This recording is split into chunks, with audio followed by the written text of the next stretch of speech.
नमस्कार। Dainik Jagran Facebook live में आपका स्वागत है। मैं हूँ रेनू सिंह, आपकी होस्ट और दोस्त। तंदुरुस्ती हजार नियामत है, हेल्थ इज़ वेल्थ। बचपन से ही हम लोग ये सब पढ़ते आए हैं और कितना अच्छा हो कि स्वास्थ्य पे शुरू से ही ध्यान दिया जाए।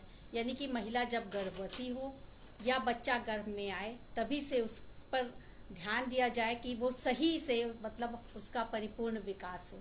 और इन सब विषयों पर बातचीत करने के लिए आज हमारे कार्यक्रम में आमंत्रित किया है बीआरडी मेडिकल कॉलेज की स्त्री एवं प्रसूति रोग विशेषज्ञ डॉक्टर अंजलि गुप्ता जी को। नमस्कार मैम, बहुत बहुत स्वागत है। कल है वर्ल्ड हेल्थ डे, 7 अप्रैल। पूरे विश्व में स्वास्थ्य दिवस के रूप में मनाया जाता है। स्वास्थ्य एक ऐसा विषय है जो हमेशा से ही बहुत इम्पोर्टेंट रहा है और हमेशा रहेगा। लोग स्वास्थ्य के बारे में बातें तो बहुत करते हैं। आपसे ये जानना चाहेंगे कि क्या सचमुच में लोग इतने जागरूक हैं? जी देखिए, मैटरनल इंडिया में मैटरनल और चाइल्ड हेल्थ में इम्प्रूवमेंट हुआ है पहले से। हाँ। लेकिन अभी और अवेयरनेस की ज़रूरत है। जैसे जो रेगुलर चेकअप्स होने चाहिए वो अभी डिलेड हैं थोड़े, तो थोड़ा अनीमिया की केसेस अभी उसमें इम्प्रूवमेंट नहीं आई है, तो अभी इम्प्रूवमेंट की ज़रूरत है।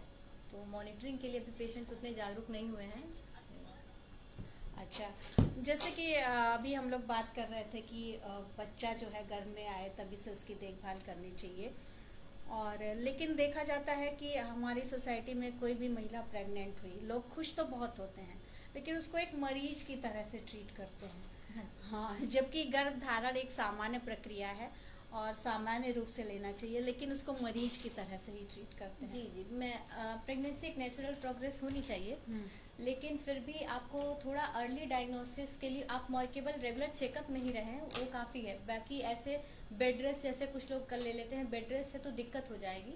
बेड रेस्ट अगर जैसे पेशेंट बेड रेस्ट हम लोग कुछ कंडीशंस में ही पेशेंट्स को एडवाइस करते हैं, जैसे कि समय से पहले दर्द आना या ब्लीडिंग होती है, ऐसे कंडीशन में हम लोग बेड रेस्ट सजेस्ट करते हैं। अदरवाइज पेशेंट्स को चलते रहना चाहिए, नहीं तो वेट गेन हो सकता है और कमर में दर्द हो जाएगा ज़्यादा बेड रेस्ट करने से, शुगर की बीमारी हो जाएगी और खून के थक्के भी जमा हो सकते हैं। तो बेड रेस्ट तो नहीं करना चाहिए। इनफैक्ट थोड़ा एक्सरसाइज करना चाहिए और थोड़ा टहलना चाहिए, उससे ज़्यादा अच्छा रहेगा पेशेंट के लिए, पेशेंट नहीं मदर के लिए।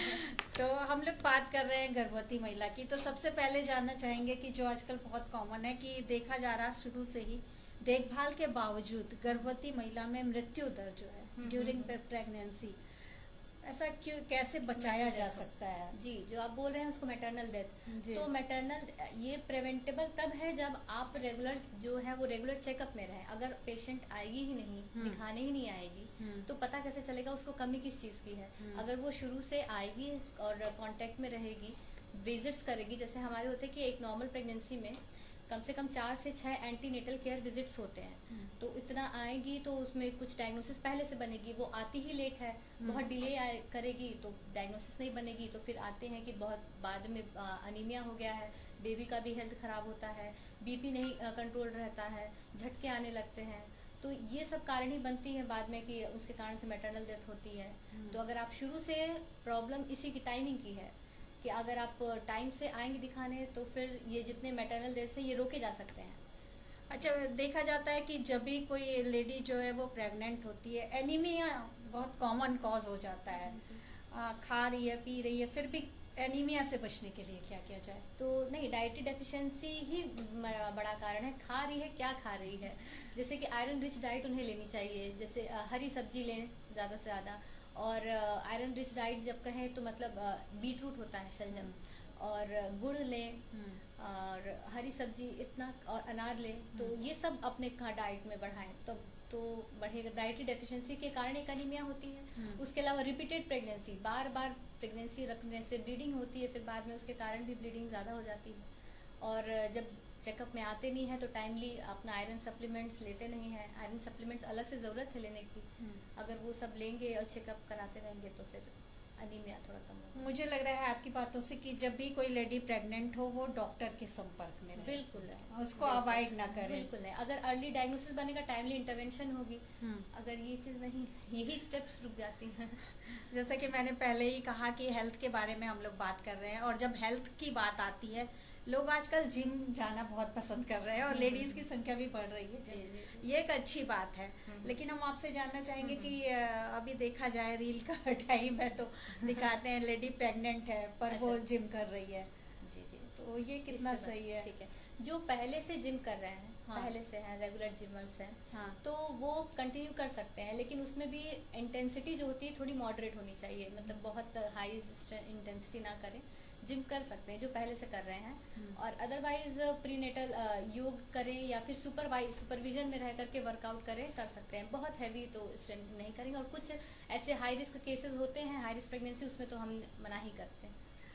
जैसे जो दर्शक हमारे अभी जुड़ रहे हैं उनको मैं बता दूं कि आप देख रहे हैं दैनिक जागरण फेसबुक लाइव और हमारे साथ हैं गायनेकोलॉजिस्ट डॉक्टर अंजलि गुप्ता। तो अगर आपके मन में गर्भावस्था से संबंधित कोई भी क्वेरी हो तो आप पूछ सकते हैं। डॉक्टर, हम आपसे जानना चाहेंगे हाई रिस्क प्रेगनेंसी के बारे में। ये क्या है और कैसे इससे बचा जा सकता है? हाई रिस्क प्रेगनेंसीज होते हैं, सबसे पहले अनीमिया, इसके केसेस बहुत आते हैं, और इसका यही कारण है कि आते ही लेट है, नहीं तो अर्ली डायग्नोसिस होती है इसकी, फिर टाइमली इंटरवेंशन होता, उनको आयरन सप्लीमेंट्स देते। अनीमिया के अलावा एक है प्री एक्लेम्पशिया, बीपी रेज होना, बीपी बढ़ जाते हैं मरीजों की प्रेगनेंसीज के समय। तो एक और शुगर की बीमारी, जीडीएम, ये 3 कारण ही है जो हाई रिस्क प्रेगनेंसी में आते हैं। अच्छा, और भी हैं लेकिन ये कॉमन है। अच्छा, ये बेड रेस्ट वाली जो सलाह दी जाती है इसको कितना अमल में लाना चाहिए? बेड रेस्ट तो नहीं, कुछ कंडीशंस हैं, जैसे बताया कि प्रीटर्म लेबर पेन, जिसमें होते समय से पहले दर्द आना या पानी छूटना या फिर ब्लीडिंग हो रही है, खेड़ी नीचे है, इस सब कंडीशंस में हम लोग बेड रेस्ट बताते हैं। अदरवाइज बेड रेस्ट से वही वेट गेन होगा, कमर दर्द होगा, ज़्यादा बेड रेस्ट करेंगे तो बैठे बैठे शुगर बढ़ेगा, थक्के जम सकते हैं, तो बेड रेस्ट तो नहीं करना है। इनफैक्ट उन्हें एक्टिव रहना चाहिए, चलते फिरते रहना चाहिए। जैसा कि हमारा जो टॉपिक है वो स्वस्थ बचपन तो उज्जवल भविष्य, बिल्कुल पहले तो हेल्थ ही है। तो सबसे इम्पोर्टेंट जो हेल्थ में है वो है खान पान, यानी कि डाइट चार्ट। तो किस तरह का किस खाना लेना चाहिए उनको, डाइट चार्ट क्या होना चाहिए? जी, डाइट में प्रोटीन बैलेंस डाइट होनी चाहिए, सब कुछ इसमें होना चाहिए। बच्चे को भी जा रहा है, उनको भी जा रहा है, माँ को भी है, तो प्रोटीन रिच डाइट हो। प्रोटीन आप ले सकते हो, प्रोटीन के सोर्सेस हैं, एग लें, दाल लें, अंकुरित चने लें, और मिल्क और डायरी प्रोडक्ट्स में पनीर लें, ये प्रोटीन रिच डाइट है। और ग्रीन लीफी वेजिटेबल, हरी सब्जियां लें। आयरन रिच डाइट बताया आपको, बीटरूट्स हैं, गुड़ है, अनार है, और सब कुछ बैलेंस्ड में लें। और हाँ, कुछ में ऐसे होते हैं कि जिसमें भूख नहीं लगती है, माल नरिश्ड रहते हैं, अंडर न्यूट्रिशन रहते हैं पेशेंट, तो ऐसे में डॉक्टर्स प्रिस्क्राइब करते हैं प्रोटीन पाउडर, तभी लें जो वो जो कर रहे हैं, अपने मन से ना लें, क्योंकि ऐसे प्रोटीन पाउडर्स कई आते हैं जिसमें एडिड शुगर्स रहते हैं, एडिशनल एडिटिव्स रहते हैं प्रोटीन पाउडर में, तो वो जब डॉक्टर प्रिस्क्राइब करे तो वही लें। जैसे देखा जाता है फर्स्ट ट्राइमेस्टर, मतलब पहला जो 3 महीना है, फिर बाद के सेकंड वाले बाद में और थोड़ा रिक्वायरमेंट बढ़ जाती है, तो उसमें और थोड़ा सा इंक्रीमेंट हो जाता है। हम नेक्स्ट क्वेश्चन ले, उसके पहले जो हमारे दर्शक जुड़े हैं, शशि जी हैं, परी गुप्ता हैं, मिलन अग्रवाल हैं, नीलम कुरेली है। आप लोग का बहुत बहुत स्वागत है, और आपके मन में कोई क्वेरी हो तो आप पूछ सकते हैं। डॉक्टर, अब हम आते हैं, चूंकि कोविड ने सबको बहुत ज़्यादा प्रभावित किया है, तो उसके बारे में जानना चाहेंगे कि कोविड वैक्सीन क्या प्रेगनेंसी में लगवानी चाहिए या क्या है उसका रिस्क? जी, करंट डेटा एविडेंस के अकॉर्डिंग तो ऐसा कोई एविडेंस नहीं आया है कि कोविड से कोई हार्मफुल इफेक्ट आया है। इनफैक्ट कोविड प्रेगनेंसी जो है वो हाई रिस्क कैटेगरी में आती है, उनमें जल्दी कोरोना कोविड होने के चांसेस होते हैं, तो इनको तो लगाना ही चाहिए। प्रेग्नेंट लेडी को कोविड का वैक्सीन लगाना ही चाहिए, और ये इनडायरेक्टली बेबीज में भी जाते हैं थ्रू एंटीबॉडीज, तो बेबी को भी प्रोटेक्शन मिलती है, तो उसका साइड इफेक्ट नहीं होता है, कोरोना से बचाव ही है ये। जब मैं यहाँ आ रही थी, हमारा दैनिक जागरण का संगिनी ग्रुप है, वहाँ से क्वेश्चन आया है ल्यूकोरिया के बारे में जानना चाह रहे हैं। बहुत कॉमन है, और इसका लोग मतलब हमें लगता है मोस्टली लेडीज जो है अपनी लाइफ में 1 बार 2 बार तो इससे प्रभावित होती हैं, तो क्या है थोड़ा सा इसके बारे में? ल्यूकोरिया बेसिक अब उसके लिए जांच करानी पड़ती है नीचे से, जब तक बिना देखे तो उसके, क्योंकि इन्फेक्शंस होते हैं, कैसा इन्फेक्शन है, फंगल है, बैक्टीरियल है ना, अलग अलग प्रकार के इन्फेक्शंस होते हैं, तो इन्फेक्शन हाइजीन मेंटेन ना करने की वजह से भी होता है, पेरिनियल हाइजीन नीचे मेंटेन ना करने की वजह से, या फिर जब इंटरकोर्स के समय हाइजीन ना मेंटेन करने की वजह से, इन्फेक्शन ही मेन कारण है इसका। और उसको जब हम जांच करते हैं तो फिर पता लगाते हैं कि बैक्टीरियल है, फंगल है, उसके हिसाब से फिर एंटीबायोटिक एडवाइस करते हैं। मतलब Medicine पहला है advice। खान पान और दूसरा है साफ सफाई यानी साफ-सफाई हाइजीन। बहुत ये सारी चीजों पे जो है ध्यान हमें देना ध्यान देना हाँ। होगा। उसको इग्नोर ना करें, अगर हो रहा है तो फिर आके दिखा ले। इन्फेक्शन को कंट्रोल करना जरूरी है। नीचे बच्चेदानी का मुंह कभी अगर उसको एकदम छोड़ दिया, क्या है नीचे से कभी ब्लीडिंग भी हो रही होती है, उन्हें समझ नहीं आता है, नहीं ध्यान देंगे तो फिर कैंसर होने का चांस रहता है, सर्वाइकल कैंसर का, तो दिखाएं। क्षमा मिश्रा जी ने कहा है थोड़ा तेज आवाज बिल्कुल, अब हम थोड़ा तेज बोलते हैं। एक क्वेश्चन आया है गरिमा पांडे जी का, मैम मेंस्ट्रुअल साइकिल के दौरान तेज दर्द आम बात है या फिर ब्लड कम होने का संकेत? केवल दर्द हो रहा है, अच्छा ब्लीडिंग नहीं है, आपको दर्द हो रहा है, तो आप दिखाएं एक बार, फिर उसको देख करके बताएंगे। कभी कभी नॉर्मल भी होता है कितना पेन हो रहा है। अगर बहुत पेन हो रहा है, हो सकता है कि कुछ सिस्ट हो, एंडोमेट्रियोसिस हो, या फिर इन्फेक्शन के कारण दर्द हो रहा है, अनीमिया वाली कारण। इसमें ब्लीडिंग हीमोग्लोबिन कम होने वाली बात नहीं है, लेकिन सिस्ट हो सकती है, गांठ हो सकती है, इन्फेक्शन हो सकता है, कुछ भी हो सकता है। उसके लिए आकर के दिखाना होगा आपको, अल्ट्रासाउंड कराना होगा, हम एग्जामिन करेंगे, फिर ही बता पाएंगे कि किस कारण से दर्द ये हो रहा बहुत अभी हम लोगों ने एक एंटीबायोटिक पे भी कैंपेन किया था कि जो अपने मन से लोग दवा ले लेते हैं। अच्छा, ये अच्छा, हाँ। तो ये सही नहीं है। बिल्कुल नहीं सही है। ये तो सभी कर रहे हैं कि बस कोई भी एंटीबायोटिक ले लिया, फिर ये होता है एंटीबायोटिक रेजिस्टेंस हो जाता है। जब जरूरत होती है वाकई, तब असर नहीं प्रभावी करती है। नहीं होगा। एक क्वेश्चन है अरविंद पांडे जी ये का। एंटीबायोटिक बिल्कुल नहीं लेना चाहिए अपने से। जी। फिर बाद में जब, क्योंकि कुछ चीजें होती है इसमें जरूरत रहती नहीं एंटीबायोटिक, वो इंडिकेशन ही नहीं होती, लेकिन पेशेंट ले रहा है एंटीबायोटिक, पास की दुकान पे गया और बस ले लिया, लिया। अब ले लिया। मेरी पत्नी के पैरों में दर्द रहता है, विटामिन D3 और B12 की कमी है क्या? पैरों में दर्द होता है जी। तो पैरों में दर्द, हाँ, विटामिन D3 मतलब ज्यादा चांसेस है कि विटामिन D3 B12 की कमी से हो, और या फिर एक पैर में है कि दो पैर में है, न्यूरोपैथी हो सकती है, कुछ शुगर की भी दिक्कत हो सकती है, बिना देखे तो नहीं बता सकते, लेकिन हाँ ज्यादा है। विटामिन डी वैसे भी बहुत कम है इंडियन वुमेन में, विटामिन डी, विटामिन B12 बहुत कम है। अगर वेजिटेरियन है तो विटामिन B12 भी कम होगा।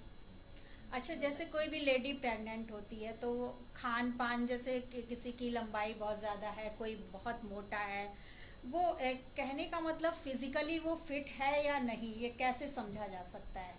उसको खुद एहसास होगा या डॉक्टर के पास बार बार जाना भी सही नहीं है? कुछ चीज़ें तो खुद भी पता होनी चाहिए कि हाँ कैसे रूटीन रखें, क्या रखें, जो जनरल चीज़ें हैं। भाई आपको कोई परेशानी हो आप बिल्कुल डॉक्टर से संपर्क करें, लेकिन जो अगर आप प्रेग्नेंट हैं या आपकी नई शादी हुई है तो क्या एक मन में किस तरह से चलना चाहिए रूटीन को लेकर, क्योंकि लेट नाइट कल्चर हो गया है। तो लेट नहीं, तो लाइफ स्टाइल तो अपना सही, ये सेडेंटरी लाइफ स्टाइल ही है जो इस कारण से, और एक तो लेट कंसीव भी करते हैं पेशेंट, इन सब के कारण भी ये जो बीमारी है प्री एक्लेम्शिया हो जाते हैं पेशेंट्स को। तो सेडेंटरी लाइफ स्टाइल तो नहीं, आप रेगुलर चेकअप में रहें, डॉक्टर से मिले, तब तो डॉक्टर बताएगा। जी जी बिल्कुल। एक क्वेश्चन आया है क्षमा मिश्रा जी का, प्रेगनेंसी में 2 बार बेबी के अंदर के पार्ट सही से ना बनने का क्या कारण होता है? 2 बार अंदर सही से नहीं बना है? हाँ जी, अच्छा 2 बार, और उसके बाद कंसीव नहीं की हैं कि कंसीव करती हैं? इनका क्वेश्चन इतना ही है, जैसे होता है क्या मैम, प्रेग्नेंट होती हैं, डॉक्टर बोलते हैं कि सही से अंग नहीं बन रहे हैं, हाँ, और वो गर्भपात करवाना पड़ जाता है। हाँ हाँ, उससे नहीं हो सकता है। 2 टॉर्च एप्ला 2 बीमारी है, उसमें हम लोग करवाते हैं। अगर ये टॉर्च का इन्फेक्शन होता है उस कारण से होता है कि जब तक इसका इलाज ना हो तो फिर बच्चे में नहीं बनता है। और अगर एप्ला बीमारी होती है, एंटीबॉडीज कुछ बनने लग जाते हैं ऐसे पेशेंट्स में, तो इसका एक कुछ दवा चलती है, उसके बाद ही फिर बनना ठीक होता है, नहीं तो फिर दिक्कत है। मुझे लगता है इनका जो सवाल है उसको अगर डॉक्टर पूरी तरह एग्जामिन करेंगे, इसके जांच जाती है, इन्वेस्टिगेशन होते हैं इसके, तभी वो सही से हाँ, बता पाएंगे। हाँ। अमित मिश्रा जी का क्वेश्चन है, मैम गुड इवनिंग, मेरी पत्नी थायराइड की मरीज है, दवा चलता है, शरीर में हमेशा दर्द बना रहता है, क्या कुछ और किया जा सकता है? थायराइड की पेशेंट है तो उनका, हाँ पहले तो थायराइड का चेकअप कराएं आप, अगर 3 महीने हो गए तो थायराइड का चेकअप कराएं कि नॉर्मल है कि नहीं है, और शरीर में दर्द हो सकता है उसके कारण हो, और या फिर वो प्रॉपर डाइटरी इंटेक नहीं ले रही है, अपना जो बैलेंस डाइट है वो नहीं ले रही है, एक बहुत सप्लीमेंट्स नहीं ले रही हूँ, क्योंकि सप्लीमेंट्स बहुत जरूरी होती है एंटीनेटल पीरियड में, आयरन और कैल्शियम के सप्लीमेंट्स जो डॉक्टर प्रिस्क्राइब करता है। एक बहुत कॉमन क्वेश्चन है जो आजकल देखा जा रहा है, और हमें लगता है सुन के आप भी इससे जुड़ पाएंगी कि नॉर्मल डिलीवरी के बजाय जो है सिजेरियन आजकल बच्चे हो रहे हैं। जी जी, जी। क्या कारण है कि नॉर्मल प्रेगनेंसी पहले बहुत होती थी, लोग बहुत बताते भी हैं जो हमारे घर के बड़े हुए हैं, और अब जो है वो पता है कि बस ऑपरेशन ही होगा। देखिए सिनेरियो ही चेंज हो गया है। हाँ, कि अब तो लेट कंसीव ही होता है, लेट प्रेगनेंसी, शादी लेट होती है, फिर कंसेप्शन भी लेट होता है, लाइफ स्टाइल भी सेडेंटरी है, तो इसके कारण जो risk pregnancy, high risk pregnancy, BP बढ़ा रहता है, शुगर बढ़ी रहती है, ये तो एक चीज़ है। और दूसरी बात है कि कोई डॉक्टर नॉर्मल सिजेरियन नहीं करना चाहता, वो प्रेफर पहले नॉर्मल डिलीवरी ही करता है। सिजेरियन सेक्शन का इंडिकेशन होता है, और सिजेरियन सेक्शन जैसे कि पहले बच्चे अगर ऑपरेशन से हैं तो आदमी डॉक्टर रिस्क नहीं लेना चाहता है, तो फिर पहले के बच्चे अगर ऑपरेशन से हैं या फिर बीपी कंट्रोल में नहीं है और बच्चे की धड़कन खराब होती है, तो या फिर बहुत देर से नॉर्मल कोशिश कर रहे हैं, ट्राई नहीं हो रहा है, बच्चा फंस गया है, ये सब कंडीशन है जिसमें हमें सीजर करना पड़ता है। और अब तो मरीज आती है कि हाँ मेरा पहला बच्चा ऑपरेशन से हो रखा है, तो फिर उसमें हम लोग नॉर्मल नहीं कराते हैं, मतलब बचदानी फटने का जो टाका होता है वो खुलने का चांस रहता है। और अब पेशेंट्स और फैमिली भी चाहती है कि सेफ हो, और हमारा भी ये मोटिव रहता है कि बच्चे और माँ दोनों सेफ हो, हमारा यही मोटिव है। डिलीवरी मोटिव नहीं रहता, पहले हम लोग नॉर्मली ट्राई करते हैं, लेकिन फिर भी हमारा यही रहता है मोटिव कि बच्चा और पेशेंट दोनों सेफ रहें। जानवी काशवानी जी का प्रश्न है, विटामिन डी की डिफिशियंसी है तो क्या करें? विटामिन डी की डेफिशिएंसी होती ही है, लगभग सारे ही लेडीज में है, इंडियन लेडीज में है, तो आप विटामिन डी की गोली हफ्ते में एक बार लें और आकर के दिखा लें डॉक्टर को क्या दिक्कत है exactly.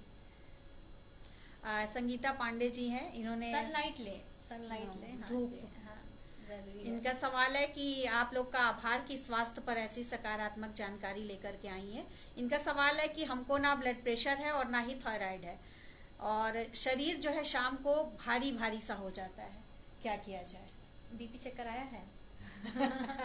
Sangeeta ji, I hope कि आपने सुन लिया होगा, बीपी चेक कराया है, एक बार फिर से बीपी चेक कराया, कुछ जांच जाएगी, बिना जांच नहीं बता सकते। अगर हम शुरुआती, और अब थोड़ा सारे लेडीज को मेरा एडवाइस है कि थोड़ा काम करें, एक्टिव रहें, एक्टिव रहने से आधी बीमारी कम हो जाएगी। और डाइट भी कुछ, मतलब ये जो आजकल प्रोसेस्ड फूड और जंक आइटम्स इतने हो गए हैं कि अवॉइड ही नहीं कर सकता आदमी, फिर भी आप अवॉइड करें जितना हो सके, बाहर के जो भी है बहुत तेली पदार्थ जो भी है, फूड फैटी जो भी फूड्स हैं वो ना ले।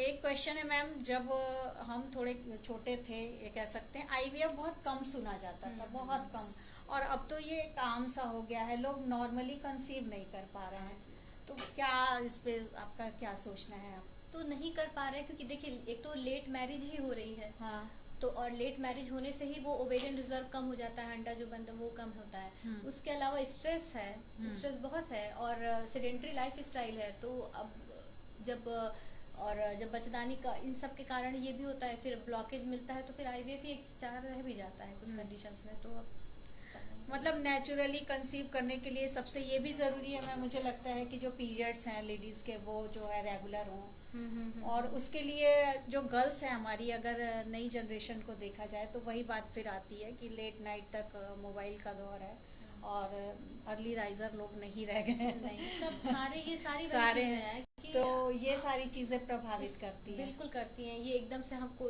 दवा प्रिस्क्राइब करके ये नहीं कंट्रोल में कर सकते। दवा दूसरी चीज है, पहले आपको अपना लाइफ स्टाइल तो हेल्दी रखना ही पड़ेगा। पीरियड्स की बात करें मैम, तो बहुत सा मैंने देखा है कि जैसे पीरियड्स एक आम चीज है, लेकिन उसको अब लोगों ने दर्द होता है, उससे रिलेटेड प्रॉब्लम्स दर्द होता है, आता नहीं है। सबसे ज्यादा तो ऐसे पेशेंट्स हो गए हैं, सारी यंगस्टर्स ही आते हैं कि अब पीरियड आ नहीं रहा है, 2 महीने हो जा रहे हैं, 3 महीने हो जा रहे हैं, पीरियड नहीं आ रहा है, हाँ। और फिर देखो तो फिर एग्जामिन करो, सब कुछ करो, तो फिर पता चलता है पीसीओडी की प्रॉब्लम है। तो और इसका यही कारण है आपका वही लाइफ स्टाइल सही नहीं है। अब लाइफ स्टाइल के लिए आपको बनाना ही पड़ेगा कि आप हेल्दी जंक आइटम्स ना ले, प्रोसेस फूड ना ले, आलू चावल चीनी कम खाएं, और एक्सरसाइज करें। जो एक्टिविटी नॉर्मल एक्टिविटी होती थी वो काफी कम हो गई है, झाड़ू लगाना, कपड़े धुलना, ये सारे काम कुछ भी करें, कैसे भी एक्सरसाइज करें। हाँ जी, ये सारी जगह जो है मशीनों ने ले ली है, कपड़ा वॉशिंग मशीन में धुला जा रहा है, और मेड हेल्पर बहुत सारे, मतलब एक्टिविटी बहुत कम हो गई है, तो फिर उसके लिए उसके लिए आप अपनी नॉर्मल एक्टिविटी बढ़ाएं। और काफी सारे लोग जुड़ते जा रहे हैं, तो सवाल भी आ रहे हैं आपके मन में जो भी हो। जानवी जी ने थैंक यू बोला है, और क्षमा जी ने पूछा है किस डॉक्टर को दिखाएं, तो ये तो हमें लगता है हम नहीं बता सकते हैं, कि आप समझ लें कि किसको दिखाना है, किसको नहीं दिखाना है। और हेल्थ जो है कि बहुत नॉर्मल चीज़ है। हम किसी भी चीज़ की बात करते हैं, सबसे महत्वपूर्ण होता है स्वास्थ्य। और स्वास्थ्य के लिए जैसा डॉक्टर आपके आसपास आपने यहाँ पूर्वांचल में देखा होगा कि क्या स्वास्थ्य को लेकर के, स्पेशली अगर महिलाओं की बात करें तो महिलाएं जागरूक हैं या नहीं? स्वास्थ्य को लेके अवेयरनेस थोड़ी बढ़ी, लेकिन अभी भी बहुत इम्प्रूवमेंट होना बाकी है। आप किसी से भी मिलिए, वो 2-4 आपको टिप देगा, बातें बताएगा, लेकिन क्या वो खुद इतना अवेयर है लोग? अभी तो नहीं है। अभी तो नहीं है। हाँ जी। जैसे महिलाओं में कमी होती है, घर में सबको खाना खिलाया और जो बचा उस खा लिया और खुद पे ध्यान नहीं दिया। नहीं ध्यान दिया, वो तो अभी भी है। वो हम लोग को बताना पड़ता है कि नहीं, अपने जो अगर वुमेन हेल्दी वुमेन ही हेल्दी सोसाइटी की फाउंडेशन है, तो आपको अपने पे ध्यान देना ही होगा। जैसा कि हमारा टॉपिक है स्वस्थ बचपन तो उज्जवल भविष्य, तो बचपन की शुरुआत कहाँ से होती है? एक महिला के गर्भ में आने से। तो कहीं ना कहीं उसके जो नींव में है वो एक महिला है, इस चीज को हमें समझना होगा। मैम, स्वास्थ्य के विषय में अगर आपको कहा जाए कि लोगों को एक जागरूक, चूंकि हमारा जो डिस्कशन है ये अंतिम दौर में जा रहा है, कुछ टिप देना चाहें कि लोगों के जो दिमाग में ये है ना कि नहीं, जब बीमार होंगे डॉक्टर को दिखा लेंगे, कोशिश हो कि वो नौबत ही ना आए कि हम खुद से ठीक हो जाए, हमारा लाइफ स्टाइल खान पान ऐसा हो। इसको लेकर के जो एक नीरसता सी फैलती जा रही है, लोग फैटी होते जा रहे हैं और बाहर ठेले पे या कहीं कुछ मिला खाते जा रहे हैं, तो इसको लेके क्या कहना चाहेंगे? जी बिल्कुल, वही है कि एक्टिव लाइफ स्टाइल अपना मेंटेन रखें। और अगर एंटीनेटल है, मतलब प्रेग्नेंट लेडी है, तो वो तो आकर के कम से कम 4 से 6 एंटीनेटल विजिट तो जरूरी है। तो आप शुरू से उसमें कांटेक्ट में रहें डॉक्टर के, तो 4 से 6 विजिट में आपको समझ में आ जाएगा। कोई दिक्कत होगी वो अर्ली डायग्नोसिस बनेगी, टाइमली इंटरवेंशन होगा, तो ठीक हो जाएंगे। नेक्स्ट क्वेश्चन करें। ये गरिमा जी का सवाल आया है कि मैम, छोटे बच्चों में भी मायोपिया देखने को मिल रही है, वजह क्या हो सकती है और इसकी, और बच्चों को कैसे बचाया जा सकता है? अच्छा, ये ऑफ्था का क्वेश्चन है बच्चों का। लेकिन आंखों में देखिए तो बच्चे, वही आप मोबाइल दे देते हैं, मोबाइल मत दीजिए बिल्कुल बच्चों को।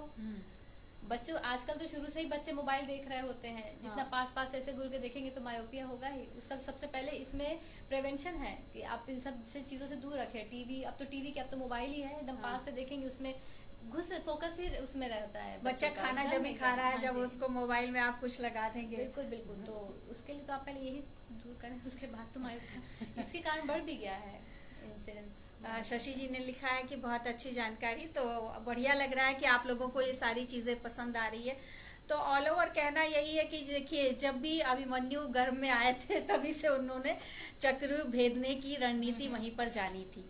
यानी कि अगर स्वास्थ्य पे सही में ध्यान देना है तो गर्भावस्था में मदर को खुद पे खान पान पे ध्यान देना होगा। जैसे देखा जाता है मैम, जैसे जो लेडीज होती हैं वो 40 जहाँ क्रॉस कर रही हैं, उनको खुद पता नहीं होता है अगर शुगर है कौन सी दवा खा रही है नहीं खा रही है। वो उम्मीद करती हैं कि हमारे पति या बेटा लेके जाएं, वो खुद इतने आप खुद अवेयर रहें। और आप खुद आए दिखाने के लिए भाई।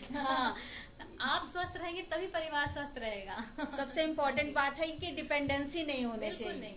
अगर हम स्वास्थ्य की बात करेंगे तो स्वास्थ्य को लेकर के ये मत सोचिए आप क्या दवा खा रहे हैं, आप लास्ट टाइम आपने कब ब्लड शुगर टेस्ट कराया था, ये आपको खुद आपको पता होना चाहिए आपको क्या दिक्कत है, आप क्या दवा ले रहे हैं। आपके पास पर्सन हो, आप बता पाए कि मेरे को ये दिक्कत है और मैं ये दवा ले रही हूँ। बिल्कुल। तो इस तरह की चीजें जब शुरू से ही महिला खुद पे ध्यान देगी तो जब वो प्रेग्नेंट होगी तो बच्चा भी स्वस्थ होगा, जैसा कि डॉक्टर ने बताया। और डॉक्टर जो बच्चों के छोटे पैदा होने के साथ ही उनकी केयर है, थोड़ा सा उस पर बताएं। और पोस्ट प्रेगनेंसी केयर पे भी आप बताएं कि जब बच्चा हो जाता है उसके बाद मदर केयर की कितनी जरूरत है। देखिए, पोस्ट डिलीवरी की बात करें तो डिलीवरी के बाद जो रिस्क, जो कंडीशंस आते हैं कि ब्लीडिंग हो सकती है ज्यादा और इन्फेक्शन हो सकता है। तो ब्लीडिंग, जिसको हम लोग हैमरेज बोलते हैं, इन्फेक्शन जिससे सेप्सिस हो जाता है, बीपी अचानक से बढ़ जाता है, जिससे झटका आ सकता है।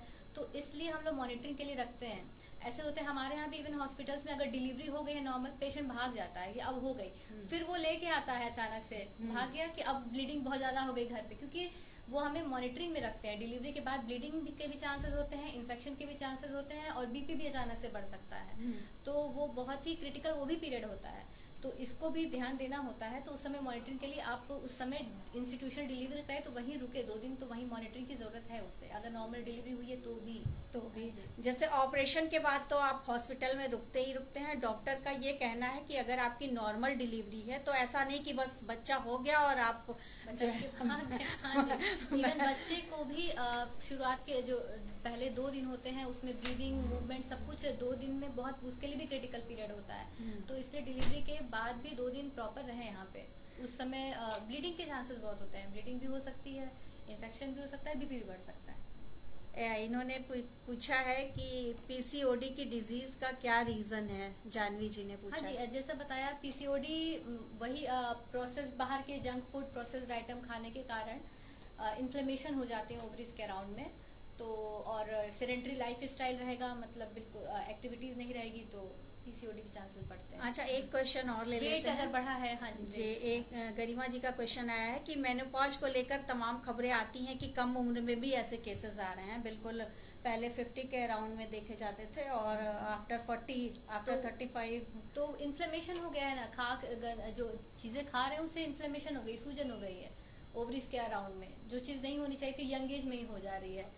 तो इन्होंने पूछा है कि मैम आपसे पूछा है क्या कोई आपको ऐसा केस मिला है? और यही केसेस ही आ रहे हैं। मुझे लगता है ये बहुत केसेस हो गए मेरे 5 साल के उसमें ही, बहुत 5 साल में ही एकदम बढ़ गए हैं अचानक से ये केसेस।